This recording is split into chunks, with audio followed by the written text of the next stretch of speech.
Good morning all. I am Hitesh Kumar, IAS 2019 batch, currently posted as ADC Gurgaon. अभी I think 2 दिन पहले 14 सितंबर को राष्ट्रीय हिंदी दिवस गया है और ऑनरेबल पीएम साहब हिंदी को प्रमोट करने के लिए काफ़ी इनिशिएटिव्स ले रहे हैं। तो मेरी भी एक ड्यूटी बनती है कि मैं कहीं ना कहीं इंडिया में जो लैंग्वेजेस बोली जाती हैं उनको भी मैं प्रमोट करूं। तो मेरा आज का स्पीच भी मैं थोड़ा मल्टीपल लैंग्वेजेस में यूज़ करूंगा, Hindi, Sanskrit also and English also. मैं आप लोगों से आज इन जनरल बात करूंगा कि जब भी आप बहुत कोई बिग ड्रीम देखते हो तो उस ड्रीम को अचीव करने में इन जनरल आपको क्या प्रॉब्लम्स फेस करनी पड़ती हैं और उन प्रॉब्लम्स को आप कैसे ओवरकम कर सकते हैं। मैं अगर मेरे एजुकेशन बैकग्राउंड की बात करूं तो मेरा बीटेक है। मेरी स्कूलिंग जो हुई है वो गवर्नमेंट स्कूल से हुई है। आफ्टर दैट मैंने बीटेक किया है IIT BHU से in civil engineering. After that MTech है मेरा IIT दिल्ली से ट्रांसपोर्टेशन इंजीनियरिंग एंड LLM है NLU दिल्ली से एंड मेरा MA है JNU से पब्लिक एडमिनिस्ट्रेशन में। तो आई पर्सनली थिंक कि अगर मैं किसी गवर्नमेंट स्कूल में पढ़ के और अपने IAS बनने के ड्रीम को अचीव कर सकता हूँ तो आप यहाँ पर सब लोग अपने अपने ड्रीम को as per their area of interest they can achieve that. So my motto is if I can do it then anyone can. Okay, but जब भी आप कोई भी बड़ा ड्रीम देखेंगे सेइंग है कि आप अगर किसी गरीब घर में पैदा हुए हैं तो इसमें आपकी कोई गलती नहीं है, बिकॉज इन जनरल पेरेंट्स हम सेलेक्ट नहीं करते हैं। और अगर आप गरीब रहते हुए मर गए तो इसमें आपकी सबसे बड़ी गलती है, बिकॉज आपको आपका पूरा जीवन मिला था अपनी लाइफ सुधारने के लिए, अपने समाज, अपने देश के विकास में अपना कंट्रीब्यूशन देने के लिए। तो मैं सबसे यही कहूँगा, जब भी मेरा इंटरेक्शन होता है लोगों से तो काफ़ी बार ये बात सामने आती है कि हमारी गरीबी के चलते हम बड़े सपने अचीव नहीं कर सकते, बिकॉज आज का जो सोसाइटी का करंट पैटर्न है इस टाइप से है कि गरीबी जो इंसान होता है वो ये अपने जो बेसिक नीड होते हैं उन्हीं को कंप्लीट करने में अपनी पूरी जीवन लगा देता है। वो कभी बड़े सपने देख ही नहीं पाता, और अगर बड़े सपने देख भी लिए उसने तो कहीं ना कहीं समाज का स्ट्रक्चर इस तरीके से को उसकी औकात दिखा दी जाती है। तो मैं मानता हूं, आई पर्सनली बिलीव दैट के गरीबी, आपकी फाइनेंशियल सिचुएशन आपके ड्रीम के बीच में आ सकती है, लेकिन वो उस चीज को इम्पॉसिबल नहीं बनाती। अगर आप डेडिकेटेड हैं, कॉन्फिडेंट हैं तो definitely you will achieve your dreams. अगर आपको इस पॉवर्टी के विशियस साइकिल से बाहर आना है, आप अपने समाज और अपने देश के विकास में कुछ कंट्रीब्यूट करना चाहते हैं तो you have to dream big.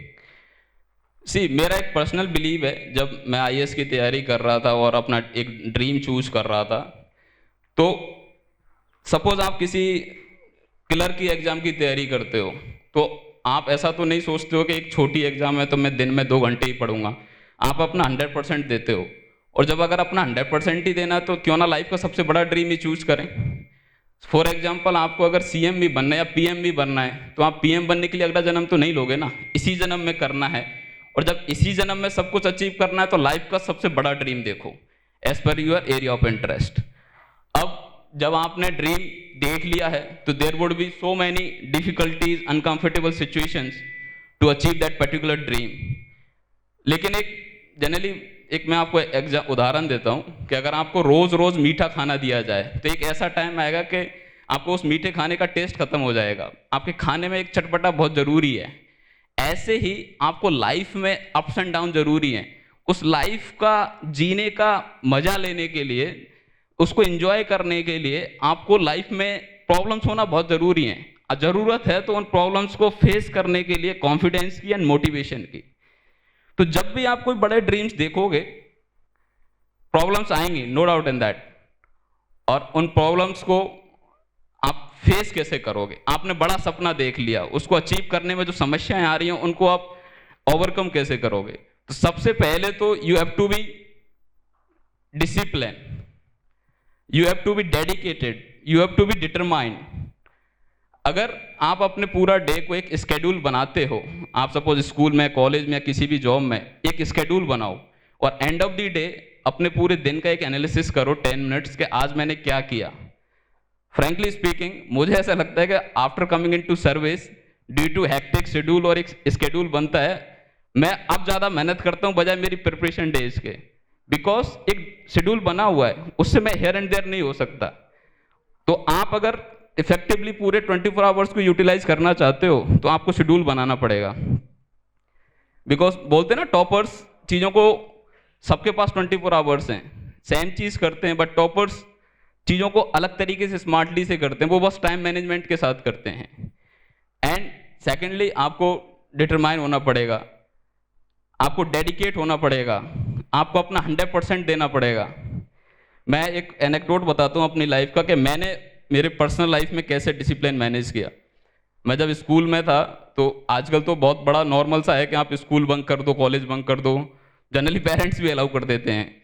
जब मैं स्कूल में था तो मेरी मदर ने कभी भी स्कूल बंकिंग अलाउ नहीं करी। मेरे यहाँ पे स्कूल बंक करना मेरी फैमिली में इट्स लाइक क्राइम।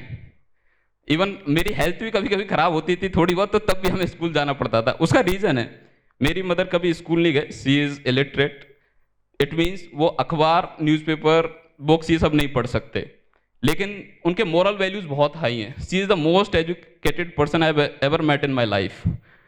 बट बोलते हैं ना, जिस इंसान को किसी चीज़ की कमी होती है उसको वो अपनी लाइफ में नहीं मिलती है, उसकी इंपॉर्टेंस उसको सबसे ज़्यादा पता होती है। तो मेरी मदर को लिटरेसी की इंपॉर्टेंस पता है, एजुकेशन की इंपॉर्टेंस पता है, तो उस चीज़ के चलते उन्होंने कभी भी हमारी लाइफ में ऐसा दिन नहीं आने दिया कि बच्चों को स्कूल ना जाने दें। उन्हें पता है कि अगर बच्चे स्कूल नहीं गए तो वो उनको वो चीज़ नहीं मिलेगी जो मुझे भी नहीं मिली थी। तो ये पर्सनल काफ़ी चीज़ें ऐसी होती हैं जिनको वो आपको डिसिप्लिन मेंटेन करने में हेल्प करती हैं। तो आप अपनी लाइफ से कुछ पर्सनल ऐसे एग्जांपल्स ले सकते हैं।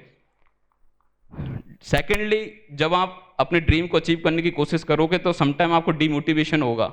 ऐसे बहुत सारे मोमेंट आएंगे जब आपको खुद से सेल्फ डाउट होगा, जैसे अभी बता रहे थे कि खुद से मतलब लोअर कॉन्फिडेंस होगा। मैं भी जब यूपीएससी की तैयारी कर रहा था, टेस्ट सीरीज में जब कम नंबर आते थे तो मुझे लगता था मैं निकाल पाऊंगा कि नहीं इस एग्जाम को, ड्रीम तो देख लिया बट इसको अचीव कर पाऊंगा कि भी नहीं।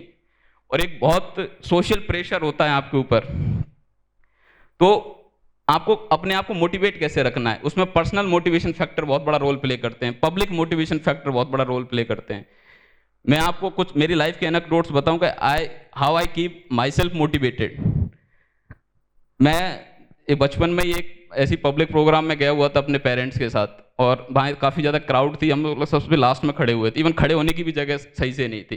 तो I asked to my mother कि mom what should I do, ताकि मुझे एज ए चीफ गेस्ट बुलाया जाए यहाँ पे, या फ्रंट रो में जो लोग बैठे हैं उन्होंने ऐसा क्या किया है जो उनको फ्रंट रो में बैठने का मौका मिला। तो माई मदर सेड कि बेटा लाइफ में कुछ ऐसा करो ताकि आप लोग आपकी इज्जत करें, अच्छे काम करो लोगों के लिए, अपने देश के विकास के लिए। तो देन आई थॉट ऑफ कि यार जब भी मैं यूपीएससी की तैयारी करता तो मेरी ये लाइंस मुझे हमेशा मेरे माइंड में आती थी कि यार मुझे कुछ ऐसा करना है कि मेरे अचीवमेंट की वजह से मेरे पेरेंट्स को रेस्पेक्ट मिले, मुझे रेस्पेक्ट मिले, मैं फ्रंट रो में बैठने का मौका मिले, मुझे चीफ गेस्ट की तरह बुलाया जाए। तो ये जो पर्सनल मोटिवेशंस है ना, ये बहुत बड़ा रोल प्ले करते हैं आपको। जब भी, जैसे मैंने बताया कि कभी आप टेस्ट लिखो तो टेस्ट में ऑब्वियसली मिस्टेक्स होना लाजमी है। तो जब मिस्टेक्स होती हैं, आपके कम नंबर आते हैं समटाइम, तो आपको बड़ा डिमोटिवेशन सा होता है। तो ऐसे ही मैं एक दिन अपने घर पे था, मैं जहाँ से बिलोंग करता हूँ अपने गांव में, दिवाली का टाइम था, तो मैं थोड़ा सा मायूस भी था, क्यों एक सेल्फ डाउट हो रहा था निकाल पाऊंगा कि नहीं निकाल पाऊंगा। तो मेरे दादाजी, मैं गांव में उनको काका बोलता हूँ, तो मेरे काका ने मेरे से पूछा कि बेटा मायूस क्यों हो। तो आई टोल्ड हिम कि टेस्ट में नंबर नहीं आ रहे हैं और मुझे लग रहा है मैं आईएएस निकाल नहीं पाऊंगा। तो ही एक्सप्लेन टू मी कि बेटा मैं किसान हूँ और मैं किसी फसल को बोता हूँ, और कभी कभार किसी सीजन में सूखा पड़ गया या बारिश ज़्यादा हो गई, उसकी वजह से वो फसल नष्ट हो जाती है, बट दैट डजंट मीन कि मैं उस क्रॉप को दोबारा नहीं उगाऊंगा। हम दोबारा उगाते हैं, दोबारा मेहनत करते हैं, और जो कमियां रही होती हैं उन पर वर्कआउट करते हैं, और नेक्स्ट सीजन में वो बड़ी अच्छे से उगती है। तो सिमिलरली मैंने भी जो मेरी गलतियां हो रही थी टेस्ट में, आई वर्कआउट ऑन दैट, और ग्रेजुअली मेरे मार्क्स बेटर होते गए। तो अगर आप प्रैक्टिस करते हैं चीज़ों की, प्रैक्टिस बोलते हैं ना, practice makes man and woman perfect, तो आप चीज़ों को प्रैक्टिस करते जाओ, अपनी कमियों पे वर्कआउट करो, और ग्रेजुअली आपको टाइम के साथ सक्सेस मिलती जाएगी। पब्लिक मोटिवेशन बहुत बड़ा रोल प्ले करते हैं आपको जब भी आपको मोटिवेट होना है। मैं जैसे जब आईआईटी में अपने कॉलेज के टाइम पे छुट्टियों के बाद घर पे जाते हैं या पब्लिक प्लेसेस में आप देखते हैं प्लेटफॉर्म पे या बस स्टैंड पे ऐसे बहुत सारे आपको लोग मिलेंगे जो कि अपनी बेसिक नीड कंप्लीट नहीं कर सकते। आज रात का खाना खा लिया तो कल सुबह के खाने का नहीं पता उनको। उन लोगों की आप अगर मदद करना चाहते हो, हर किसी के पास इतनी तो एथिक्स होती है कि एक जेन्युइन कंसर्न आता है कि यार इन लोगों के लिए कुछ करें। तो मेरे को भी ऐसे ही आता था, बट कॉलेज में इतनी आपकी पॉकेट मनी नहीं होती being lower middle class family कि आप उन लोगों के लिए कुछ कर पाओ। तो देन मेरे लिए ये एक पब्लिक मोटिवेशन जब यूपीएससी की जर्नी में काम करते थे, यार इनके लिए कुछ करना है, मुझे एक ऐसी पोस्ट हो जिसमें इनको मैं बिना सोचे समझे जरूरतमंद लोगों की मदद कर सकूं। तो अब आईएएस में एक वो मौका मुझे मिलता है। आईएएस में मैं जनता का पैसा, जो टैक्स पेयर्स का पैसा सरकार को जाता है और सरकार की पॉलिसी इंप्लीमेंटेशन के माध्यम से जरूरतमंद लोगों को डिफरेंट पॉलिसीज के थ्रू उनको दिया जाता है। तो ये मैं अपना ड्रीम जो मैंने डिसाइड किया था उसमें मेरे ये मोटिवेशंस हमेशा मुझे बहुत बहुत बड़ा रोल प्ले करते थे। आपको मोटिवेशन के बाद जनरली अब सेकंड आपकी जो आएगी, आपको लाइफ में मोटिवेशन हो गई, आपको आगे बढ़ने के लिए उसका जो भी आप ड्रीम देख रहे हैं, एरिया ऑफ योर इंटरेस्ट जो भी है, उसमें जो सबसे बड़ा रोल प्ले करेगा देन आपकी थिंकिंग कैसी है, आपका पर्सनैलिटी ट्रेट कैसा है, चीज़ों को देखने का नज़रिया कैसा है, एटीट्यूड कैसा है आपका। Always have a good positive approach towards anything. अगर आप एक पॉजिटिव माइंडसेट के साथ चलते हो, मैं जब भी किसी एग्जाम की तैयारी करता हूं तो मैं एज ए टॉपर की तरह तैयारी करता हूं, चाहे भले मैं लास्ट में फेल ही हो जाऊं, मुझे उसमें सिलेक्शन ही ना हो, बट जब तक रिजल्ट नहीं आया तब तक उस एग्जाम का मैं टॉपर हूं। और तैयारी भी ऐसे ही करो। अगर आप किसी कॉम्पिटिटिव एग्जाम की तैयारी कर रहे हो तो सिलेबस हो जाने के बाद टेस्ट सीरीज लगाओ, उनके प्रैक्टिसेस करो, लास्ट ईयर के पेपर्स, एग्जाम की डिमांड को समझो और अपने आप को एज ए टॉपर की तरह समझो। मैं एक जनरली जो मेरी सोच होती थी, मेरी तो ऐसा होता था कि मैं इस एग्जाम को टॉप करने वाला हूँ, और काफ़ी बार ऐसा हुआ है कि मैं उसमें अच्छी रैंक भी नहीं आई मेरी, बट कोई ना, बहुत कुछ सीखने को मिला उस प्रोसेस में। तो आपकी जो सोच है वो बहुत मैटर करती है। मैं एक और उदाहरण देता हूँ। बचपन में ही मैं एक्चुअली मेरी मदर से बहुत सीखा हूँ लिटरली। मैं मंदिर में या किसी रिलीजियस प्लेसेस में जब जाते हैं तो 6th-7th क्लास में होऊंगा मैं, तो I asked to my mother, मंदिर में आप जब देखते हो कि सब लोग भगवान से सब कुछ अपनी लाइफ के लिए कोई ना कोई मांग रहा है, तो मैंने I asked to my mother के मम्मी मुझे क्या बोलना चाहिए, मेरे पास तो कुछ ऐसा दुख भी नहीं है भगवान को बताने का। तो उन्होंने कहा कि एक संस्कृत का श्लोक बताया कि ये चीज़ें आप बोल सकते हो, सर्वे भवन्तु सुखना सर्वे सन्तु निरामया सर्वे भद्राणि पश्यन्तु माँ कश्चित् दुख भाग भवे। विद इट्स मीनिंग, सबका भला हो, कोई भी दुख का भागी ना हो, कोई भी किसी को कोई दुख ना हो, इस टाइप से। तो एक आप 6th-7th क्लास के बच्चे थोड़ा सा सेल्फिश भी होते हैं, तो I asked to my mom again के ये तो सबके लिए हो गया, मेरे लिए क्या मांगूं मैं भगवान से। तो देन शी सेड अगेन कि एक और संस्कृत श्लोक आप बोल सकते हो, अस्तो माँ सदगमे तमसो माँ ज्योति घर में मृत्यु माँ अमृत गमे। विथ इट्स मीनिंग अगेन, मृत्यु से अमरता की ओर ले जाएं आप, वो अंधकार से प्रकाश की ओर ले जाएं, समथिंग लाइक दैट। तो कहने का मतलब मेरी जो मोरल वैल्यूज हैं मेरी मदर ने शुरू से इस टाइप से रखी हैं कि एटीट्यूड आपका पॉजिटिव रहे टूवर्ड्स, हमेशा लोगों के भले के लिए आप सोचो हमेशा। तो अगर आपका एटीट्यूड अच्छा है तो डेफिनेटली लाइफ में आप कुछ अच्छा ही करने वाले हो। And let me tell you, अगर आप खुद अपने ड्रीम नहीं देखोगे तो कोई और इंसान अपने ड्रीम को अचीव करने के लिए आपको यूज करेगा। इट मीन्स आप कहीं ना कहीं उसके प्रोसेस में हिस्सा बनेंगे, किसी जॉब के माध्यम से या किसी मीडिएटर के माध्यम में। तो इट्स बेटर कि आप अपने सबसे बड़े ड्रीम देखें। और जैसे मैं खुद लोअर मिडिल क्लास फैमिली से बिलोंग करता हूं, तो आई तो वुड से अगर आप बहुत गरीब हैं, लोअर मिडिल क्लास फैमिली से हैं, तो सबसे कम समय में सफलता पाने का जो जरिया है वो है एजुकेशन। बिकॉज दूसरे किसी भी आप फील्ड में जाओगे, आपको जैसे फॉर उदाहरण के लिए आप अपने एरिया ऑफ इंटरेस्ट के हिसाब से कोई भी ड्रीम चूज कर सकते हैं। I am just giving the examples. आपको स्पोर्ट्स में जाना है, क्रिकेट में जाना है, तो शायद कंट्री को रिप्रेजेंट करने के लिए आपको बड़ा समय लग सकता है। एक क्लियर कट रास्ता एटलीस्ट सरकारी स्कूलों में बच्चों को मेरे टाइम तो नहीं बताया जाता था।